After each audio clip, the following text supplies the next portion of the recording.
ፋኖ ውጊያው ቀጥሏል። በርካታ ከተሞችን ተቆጣጥሯል። ደህንነቱም በቁጥጥር ስር ውሏል። መረጃውን ትሰሙታላችሁ። የተመረዙት ጄኔራል በሞት አፋፍ ላይ ናቸው። ጦሩ ተደናግጧል። 4 ኪሎ በክስተቱ ተጨንቋል። ማን መረዛቸው? መረጃውን ይዘናል። ጌታቸው ረዳ ከአዲስ አበባ ሚስጥር ማውጣት ጀምረዋል። ደብረ ጽዮን መቀሌን ተረክበው እያስተዳደሩ ነው። ጻድቃን ከአሜሪካ እየዛቱ ነው። ከባዱ የትግራይ ቀውስ የመረጃችን አካል ነው። የትራምፕ ልዑካን በሩሲያ የገጠመቻቸው ጉዳይ አነጋጋሪ ሆኗል። ዝርዝሩን ይዘናል። ሰላም ጤና ፍቅር በያላችሁበት ይድረሳችሁ። ውድ የብላክ ላይን ሚዲያ ቤተሰቦች ብትሰሟቸው እናንተን ይመጥናሉ ብለን ያዘጋጀናቸውን እነዚህንና መሰል መረጃዎች እንደሚከተለው በዝርዝር ይዘን ስንቀርብ የሚባክኑ ደቂቃዎች እንደማይኖሩ በመተማመን ነው። አብራችሁን ቆዩ። ጊራና፣ ወረባቦ፣ ቃሊም፣ ሲልኮ፣ ገንፎ ጨፌ፣ ውርጌሳ በፋኖ ቁጥጥር ስር ገብተዋል። ስሪንቃ ከተማ እርሻ ልማት ካምፑን እንደ ወታደራዊ ማዘዣ ሲገለገሉበት የነበሩት የአገዛዙ ወታደሮች ትናንት እኩለ ቀን ገደማ ላይ በተፈጸመባቸው ጥቃት ሙትና ቁስለኛቸውን ሳያነሱ ወደ መርሳና ገንቦ በር መፈርጠጣቸውን መረብ ሚዲያ ለማረጋገጥ ችሏል። ስሪንቃን ጨምሮ ሰንቦና በዙሪያው የሚገኙ አካባቢዎች በአሁን ሰዓት በፋኖ እየተራደሩ ይገኛል። አንዳንድ የሰሜን ወሎ ዞን አመራሮችም ወደ ሐራ ሽሽት መጀመራቸው ታውቋል። ሐራ ከተማ በሰሜን ወሎ ዞን ከሚገኙ ታዳጊ ከተሞች አንዷ ስትሆን ከዞኑ መቀመጫ ወልዲያ ከተማ በ25 ኪሎ ሜትር ርቀት ላይ ትገኛለች። የሰሜን ወሎ ዞንና የወልዲያ ከተማ እንዲሁም የራያ ቆቦ ወረዳ አመራሮች በአካባቢያቸው ፋኖ ጥቃት ሲከፍት ሸሽተው የሚደበቁባት ከተማ መሆኗም ይታወቃል። አመራሮቹ በተደጋጋሚ ወደ ሐራ ፈጥነው የሚሸሹት በአፋር አድርጎ ወደ አዲስ አበባ ለመግባት እንዲያመቻቸው መሆኑም ተመላክቷል። የፋኖ አዛዦችን ለመግደል ተመሳስሎ ገብቶ የነበረው የአገዛዙ መረጃና ደህንነት አባል በቁጥጥር ስር ውሏል።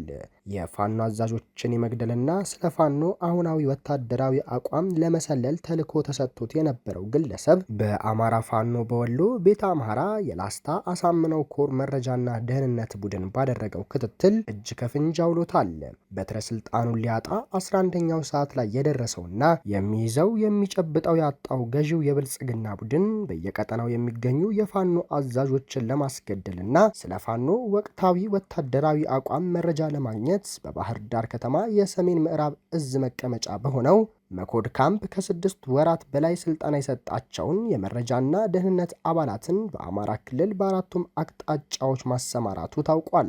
የመረጃ ደህንነት አባላቱ ሰርገው በገቡባቸው የፋኖ መዋቅሮች መረጃዎችን እየሰደሩ ለመከላከያ ሰራዊት ከማቀበል አልፎ አጋጣሚውን ካገኙ የፋኖ አመራሮችን የመግደል ወይም ያሉበትን ቦታ በመጠቆም ለድሮን ጥቃት የማመቻቸት ልዩ ስልጠናም እንደተሰጣቸው ነው የተረጋገጠው።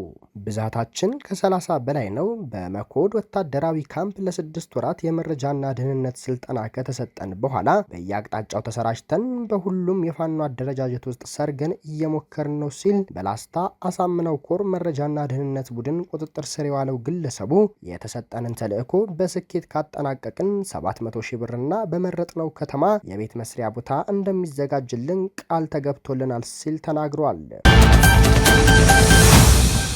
ጄኔራል አበባው ታደሰ በጠና ታመዋል። የጦር ኃይሎች ምክትል ጠቅላይ ኢታማዦር ሹም ጄኔራል አበባው ታደሰ በብርቱ ህመም ላይ መሆናቸውን ወታደራዊ ምንጮች ገልጸዋል። በጡረታ ተሰናብተው የትግራይን ጦርነት ተከትሎ የተመለሱትና የሙሉ ጄኔራልነት ማዕረግ የተሰጣቸው አበባው ታደሰ በአማራ ክልል የታወጀውን ጦርነት ላለፉት 18 ወራት እየመሩ ህዝባቸውን ሲያስጨርሱ ነበር። ከሳምንታት በፊት የብልጽግናው ሰው በጠቅላይ ሚኒስትር ጽህፈት ቤት ለተከታታይ ጄኔራሎች የቀጣይ ጦርነት ትዕዛዝ ሰጥተው በወዳጅነት ፓርክ ወክ ሲያደርጉ ከጎናቸው አድርገው ከታዩ በኋላ በጠና ህመም ላይ የሚገኙ ሲሆን የህመማቸው መንስኤም የምግብ መመረዝ እንደሆነ ወታደራዊ ምንጮች ገልጸዋል። ከምርኮኛቸው ፊልድ ማርሻል ብርሃኑ ጁላ ጋር በብዙ እንደማይስማሙ በውስጥ አዋቂ ምንጮች የሚገልጹት ጄኔራል አበባው ታደሰ ፊልድ ማርሻሉ የብዕዴን ብልጽግና አመራሮችና የአማራ ተወላጅ ጄኔራሎችን ሰብስበው ከፋኖ ጋር ትስስር ስላላችሁ ነው እስካሁን ማሸነፍ ያልቻልነው የኦሮሞ አመራርና ጄኔራሎች ሸኔን ወደ ስምምነት አምጥተው በአማራ በኩል ያላችሁት ግን ቁርጠኝነት የላችሁም ካሉበት የጠቅላይ መምሪያው ስብሰባ በኋላ መካረራቸው ከፍ ብሎ እንደነበርም ቅርበት ያላቸው ምንጮች ገልጸዋል።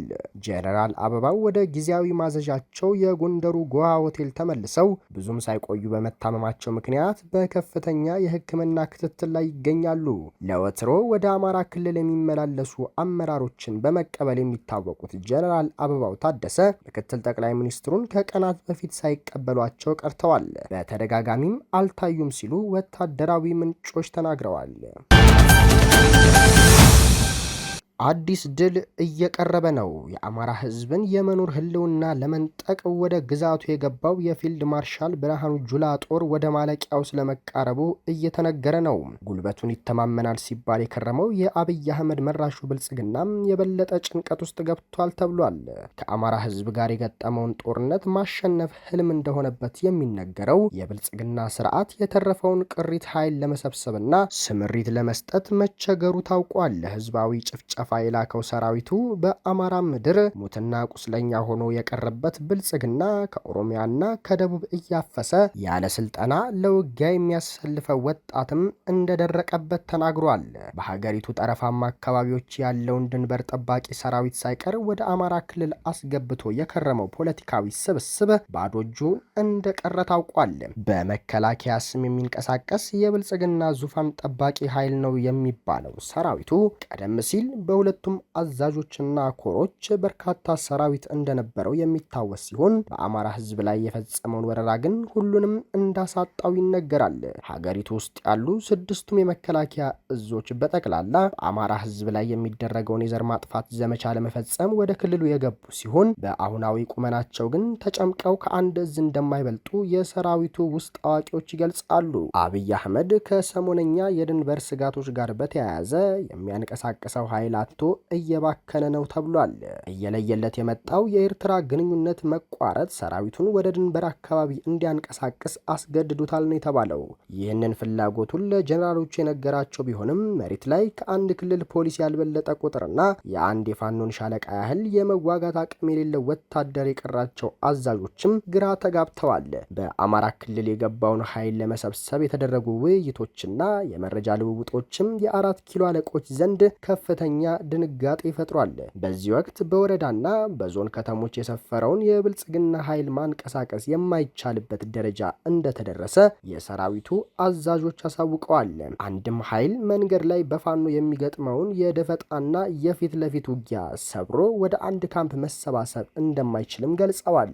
በባህር ዳር ዙሪያ ከተሞች የሚገኘውን ኃይል እንኳን መልሶ ወደ ከተማ ማስገባት እንዳልቻለ ተናግሯል።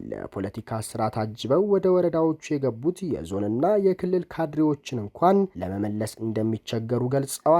በየካምፑ የሚሽለኮለኩት ቅሪት ሰራዊትም ክላሹን እየሸጠና መለዮውን እያወለቀ እየጠፋ እንደሆነ ተነግሯል።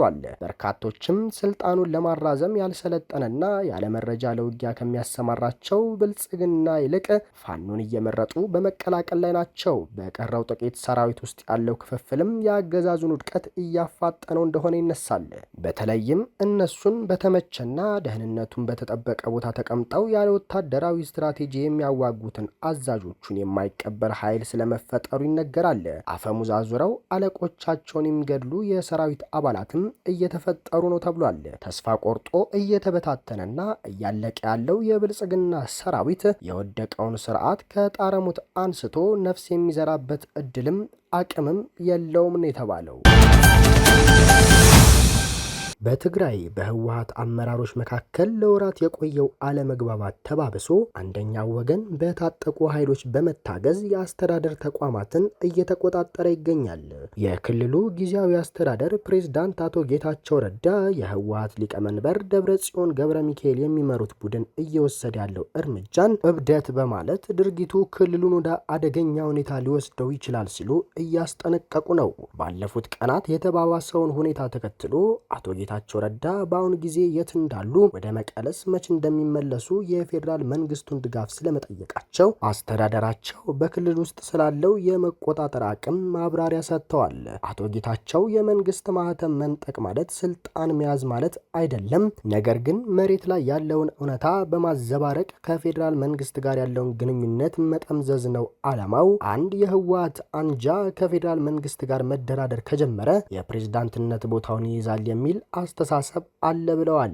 አብዛኛው የወታደሩ ክፍል የትግራይ የግዛት አንድነት መጠበቅ አለበት ብሎ ነው የሚያምነው። የፕሪቶሪያ ስምምነት ሙሉ በሙሉ እንዲፈጸም ይሻል። አንዳንድ ቦታዎች ሰው በተሰበሰበበት ጥይት ተተኩሷል። ይህ የሆነው አንዳንድ እብድ ሰዎች የመንግስት ማህተብ ለመንጠቅና ስልጣን ለመያዝ ካላቸው ጥም የተነሳ ነው። ዓላማው ከተማ መቆጣጠር ሳይሆን በአንዳንድ ከተሞች ግርግር መፍጠር ነው ሲሉም ተደምጠዋል። አቶ ጌታቸው ረዳ ከአዲስ አበባ መግለጫ የሰጡ ሲሆን ከጠቅላይ ሚኒስትር አብይ አህመድ ስልክ ተደውሎልኝ ነው የመጣሁት። ጠቅላይ ሚኒስትሩ መሬት ላይ ያለውን ነገር እንዳብራራላቸው ነው የጠሩኝ። ይህን ጉዳይ ከጠቅላይ ሚኒስትሩ ብቻ ሳይሆን ከአንዳንድ ምዕራባውያን ዲፕሎማቶች ጋር እየተወያዩበት ነው ያለውትም ብለዋል። ከአውሮፓና ከዩናይትድ ስቴትስ አምባሳደሮችም ጋር አውርቻለሁ። እነዚህ ሰዎች ሁኔታውን እየተከታተሉት ይገኛሉ። የፕሪቶሪያ ስምምነት ተፈጻሚ እንዲሆንም እያገዙን ያሉ ዲፕሎማቶች ናቸው ነው ያሉት። በሚቀጥለው ሳምንት መጀመሪያ ወደ ትግራይ መለሳለሁ፣ እቅዴ እሱ ነው ሲሉ ተደምጠዋል። ትግራይን ሸሽቶ ወጥቷል የሚባለው ሐሰት ነው፣ ህዝቡን ግራ ለማጋባት ያሰራጩት ወሬ ነው ብለዋል። በዶክተር ደብረጽዮን የሚመራው የህወሓት ቡድን በበኩሉ በመቀሌ ከተማ አገልግሎት መስጠት መጀመሩን አስታውቋል። ለመቀሌ ከተማ የመደብኳቸው ከንቲባም በዛሬው ዕለት ቢሮአቸው ገብተው የህዝብ አገልግሎት መስጠት ጀምረዋል ብለዋል። ውድ የብላክ ላይን ሚዲያ ቤተሰቦቻችን ለዛሬ የነበሩን መረጃዎች ይህንን ይመስሉ ነበር። ሌሎች ወቅታዊና ፈጣን መረጃዎችን ለማግኘት የሚዲያችን ቤተሰብ ይሁኑ። ሰናይ ጊዜ